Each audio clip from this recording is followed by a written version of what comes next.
আজি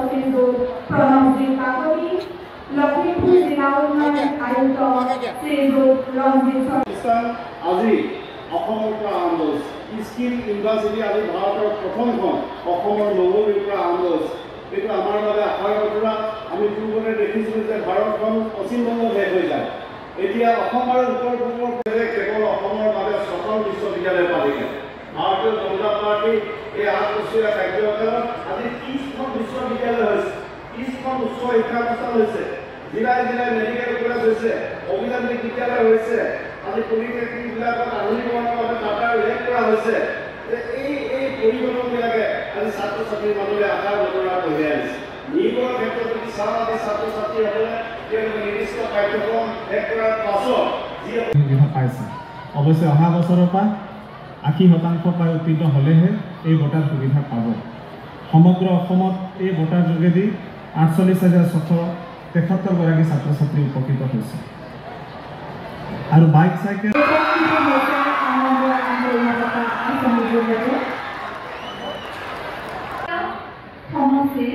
নাৰায়ণপুৰ হাই ছেকেণ্ডাৰী স্কুলৰ মিলি গগৈ অৱনীল তালুকদাৰক চেক প্ৰদান কৰিবলৈ মই সন্মানীয় ব্যক্তিসকলক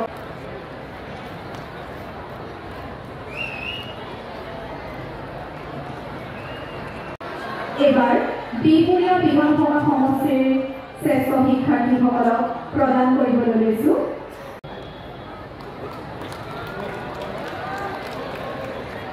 হিৰকজ্যোতি বৰা বিধানসভা সমষ্টিৰ শিক্ষাৰ্থী, জ্ঞানাৰোহণ বৰুৱা, ভূমিকা বৰা,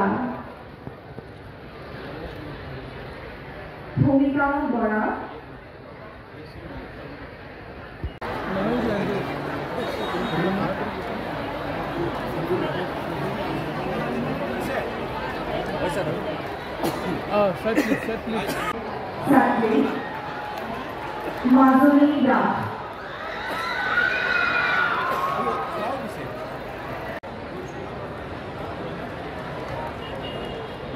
ইয়াৰ লগে আমি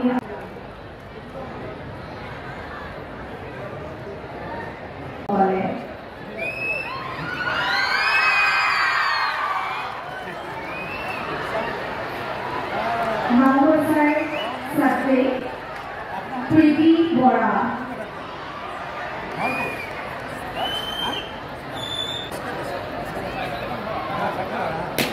ৰঙানদী সমষ্টিৰ ছাত্ৰী পৰি গগৈ চাইকেল বিতৰণ কৰিছে।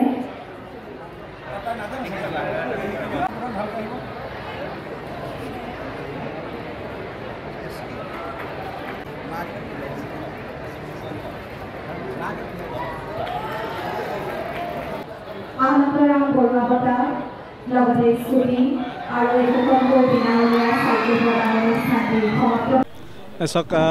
প্ৰথম কথা হ'ল মাননীয় মুখ্যমন্ত্ৰী মহোদয়ৰ নেতৃত্বত এই 12টা দিন আমি বিকাশৰ 12টা দিন হিচাপে আমাৰ চৰকাৰখনে লৈছে আৰু এই 12টা দিনত উন্নয়নমূলক কাম কাজ কেইবাটাও আৰম্ভ কৰা হৈছে আৰু সমান্তৰালভাৱে ছাত্ৰ ছাত্ৰীসকলক লৈ পেলাই আজিৰ এই দিনটো বিতৰণ কৰা হৈছে। তেওঁলোকৰ মাজত বাইচাইকেল নৱম শ্ৰেণীৰ পৰা ছাত্ৰ ছাত্ৰীসকলৰ মাজত বাইচাইকেল বিতৰণ কৰা হৈছে। হাইস্কুল শিক্ষান্ত পৰীক্ষাত উত্তীৰ্ণ হোৱা ছাত্ৰ ছাত্ৰীসকলৰ মাজত আনন্দৰাম বৰুৱা বঁটা বিতৰণ কৰা হৈছে আৰু উচ্চতৰ মাধ্যমিক পৰীক্ষাত সুখ্যাতিৰে উত্তীৰ্ণ হোৱা ছাত্ৰ ছাত্ৰীসকলৰ মাজত স্কুটি বিতৰণ কৰা হৈছে।